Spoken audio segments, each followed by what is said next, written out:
بسم اللہ الرحمن الرحیم، السلام علیکم۔ نیوز کے ساتھ میں ہوں عتیق خالد دھنیال۔ سب سے پہلے ہیڈ لائنز۔ وزیراعظم نواز شریف سے وزیراعلیٰ پنجاب شہباز شریف کی ملاقات۔ مقبوضہ کشمیر کی صورتحال، آزاد کشمیر انتخابات اور ملک کی سیاسی صورتحال پر تبادلہ خیال۔ مقبوضہ کشمیر میں بھارتی فوج کی سفاک کارروائیوں کے خلاف پاکستان سمیت دنیا بھر میں آج یوم سیاہ منایا جا رہا ہے۔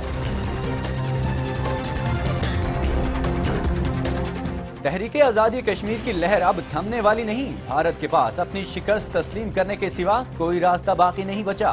وزیراعظم نواز شریف کا یوم سیاہ کے موقع پر پیغام۔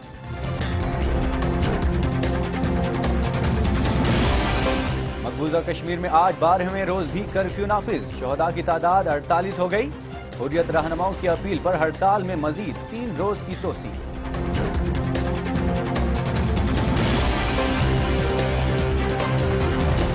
ڈاکٹر عاصم کیس میں گرفتار ایم کیو ایم کے رہنماؤں وسیم اختر، راؤف صدیقی اور پاک سرزمین پارٹی کے انیس قائم خانی نے ضمانت کے لیے درخواست سندھ ہائی کورٹ میں جمع کروا دی۔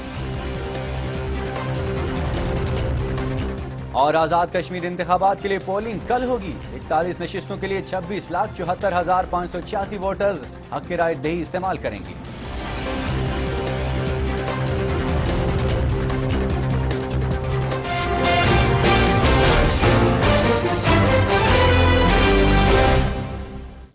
ہیڈ لائنز آپ نے جانی، خبروں میں شامل کرتے ہیں تفصیلات۔ سب سے پہلے آپ کو بتائیں کہ وزیراعظم نواز شریف سے وزیراعلیٰ پنجاب شہباز شریف نے ملاقات کی ہے۔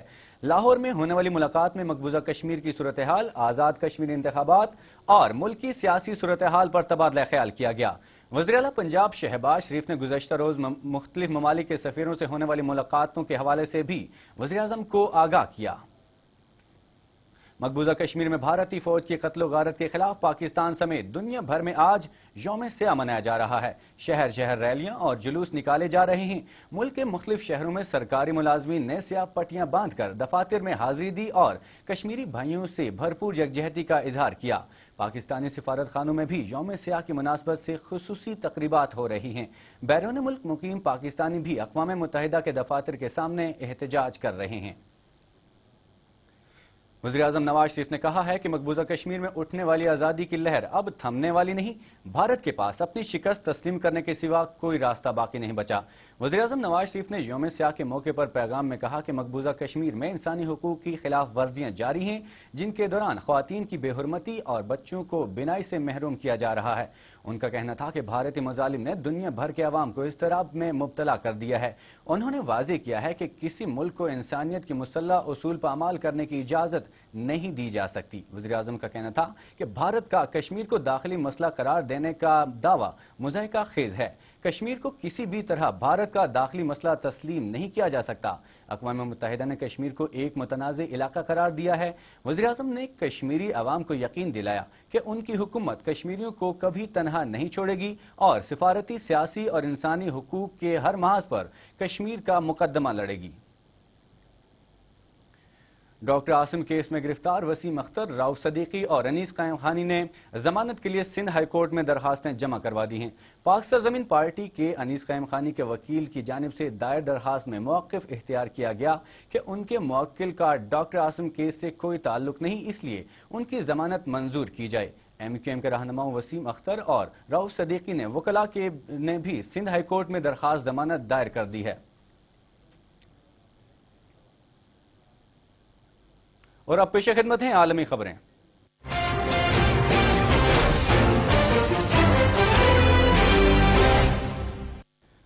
امریکی ریپبلکن پارٹی کے صدارتی امیدوار کو ناپسند کرنے والوں میں اب گلوکار بھی شامل ہو گئے ہیں۔ ریپبلکن کے نیشنل کنونشن میں ڈونلڈ ٹرمپ اور ان کی اہلیہ میلانیا ٹرمپ نے سٹیج پر ایسے انٹری دی جیسے کوئی فلم سٹار داخل ہو رہا ہو۔ ڈونلڈ ٹرمپ نے تو جوش خطابت میں میلانیا ٹرمپ کو امریکہ کی اگلی خاتون اول بھی قرار دے ڈالا۔ میلانیا ٹرمپ کی انٹری پر کوئین کو مشہور زمانہ گانا "we are the champion" background میں بجایا جا رہا تھا، جس پر بینڈ نے اپنی سخت ناراضگی کا اظہار کیا ہے۔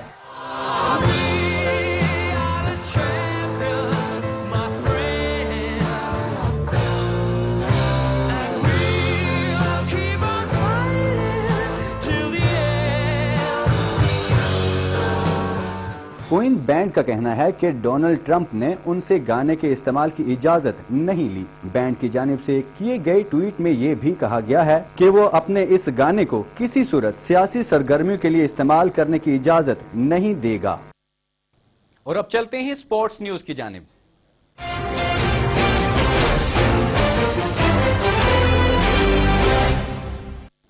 لارڈز ٹیسٹ میچ میں انگلش بلے بازوں کو گھما کر رکھ دینے والے پاکستانی لیگ سپنر یاسر شاہ کہتے ہیں کہ وہ شین وارن سے بالنگ کے گر سیکھتے رہتے ہیں۔ یاسر شاہ نے برطانوی نشریاتی ادارے سے خصوصی گفتگو کرتے ہوئے ورلڈ کلاس آسٹریلوی لیگ سپنر کو فیورٹ باؤلر اور مشتاق احمد کو اپنا استاد قرار دیا۔